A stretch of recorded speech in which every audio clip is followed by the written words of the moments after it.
Bismillahirrahmanirrahim. Assalamualaikum warahmatullahi wabarakatuh. Perkenalkan, nama saya Agil Rahmat, NIM 2106037, Prodi Informatika kelas A. Di sini saya akan membuat tugas tentang membuat video matkul teori bahasa dan otomata. Yang pertama itu indikator yang harus terpenuhinya yaitu ketepatan memberikan definisi teori bahasa dan hubungan antara teori bahasa dan otomata dengan komputasi. Bahasa itu sendiri memiliki arti kalimat atau perkataan. Bahasa juga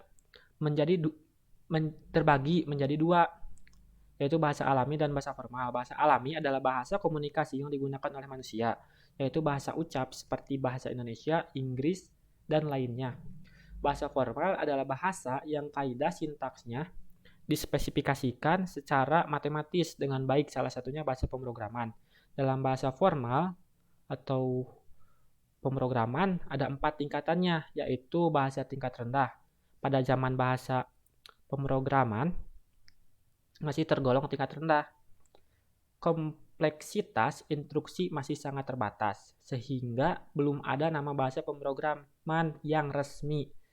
Seorang programmer menulis kode mesin dengan instruksi berupa biner atau dikodekan kembali dengan bentuk yang lebih mudah dibaca. Contohnya seperti bahasa machine language. Yang kedua ini ada bahasa tingkat menengah.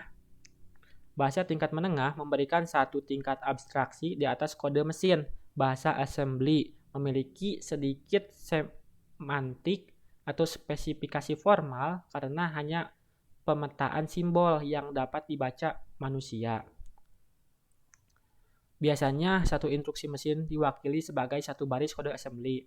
Contohnya seperti assembler, Microsoft Macro Assembler atau MASM. Yang ketiga itu ada bahasa tingkat tinggi. Bahasa pemrograman tingkat tinggi meliputi pemrograman berorientasi objek, pemrograman berbasis web, dikembangkan dengan konsep cloud, pemrograman basis data, dan masih banyak lagi, termasuk pemrograman perangkat mobile. Contoh dari bahasanya yaitu C++, Turbo C++, Visual Basic, PHP, DLP, dan Pascal.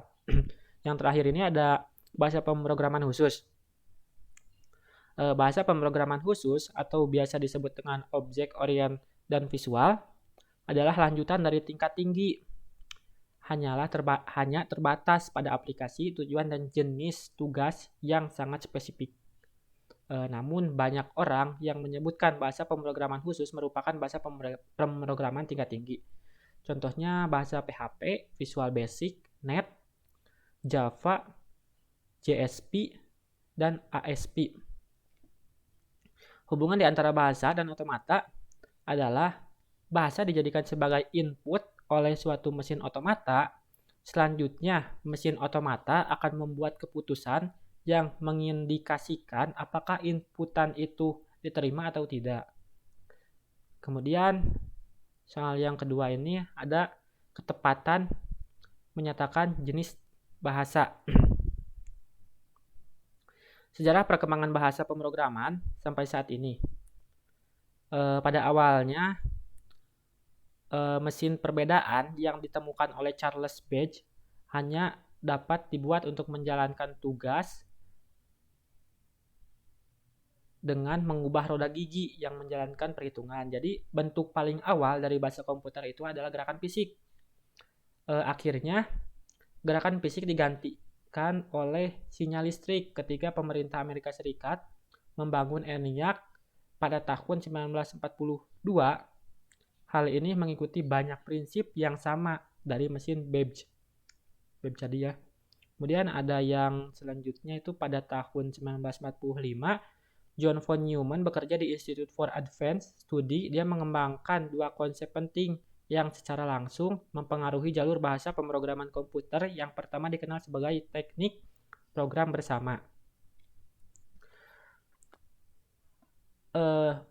Di sini juga ada garis waktu dari sejarah perkembangan bahasa pemrograman komputer hingga menghasilkan berbagai jenis bahasa yang digunakan untuk coding.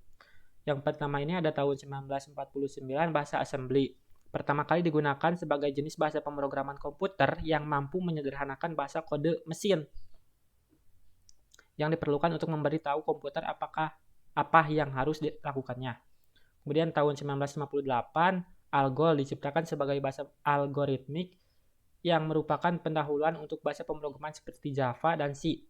Kemudian ada tahun 1959, COBOL diciptakan oleh Dr. Gregg Murray Hopper untuk menjadi bahasa yang dapat beroperasi di semua jenis komputer. Kemudian juga ada tahun 1970, Nicholas Wade mengembangkan Pascal, menamainya setelah Blaise Pascal. Kemudian ada tahun 1972, Donald D. Chamberlain dan Raymond F. Boyd mengembangkan SQL untuk IBM.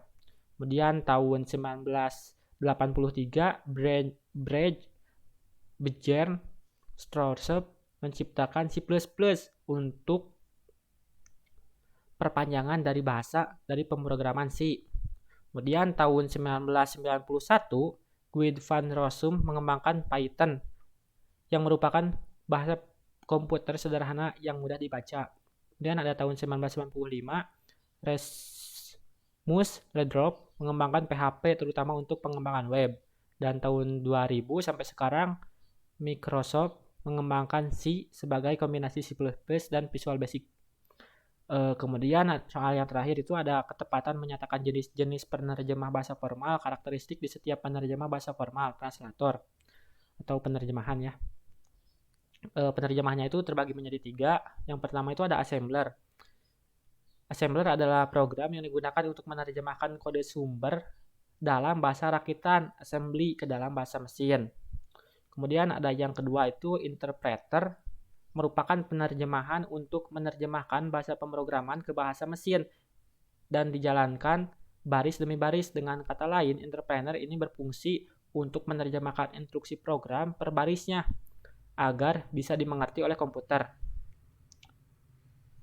Kemudian ada yang terakhir itu ketiga, ada compiler, merupakan program yang berfungsi untuk menerjemahkan program yang tertulis dalam bahasa pemrograman ke himpunan instruksi mesin yang spesifik, kemudian disimpan dalam bentuk file. Dengan kata lain, penerjemahan coding ini menerjemahkan instruksi menjadi source code secara keseluruhan. Dengan begitu, komputer bisa mengerti apa yang tertulis atau perintah dari coding tersebut.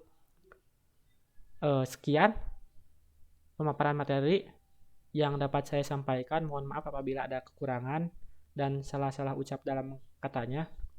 Wassalamualaikum warahmatullahi wabarakatuh.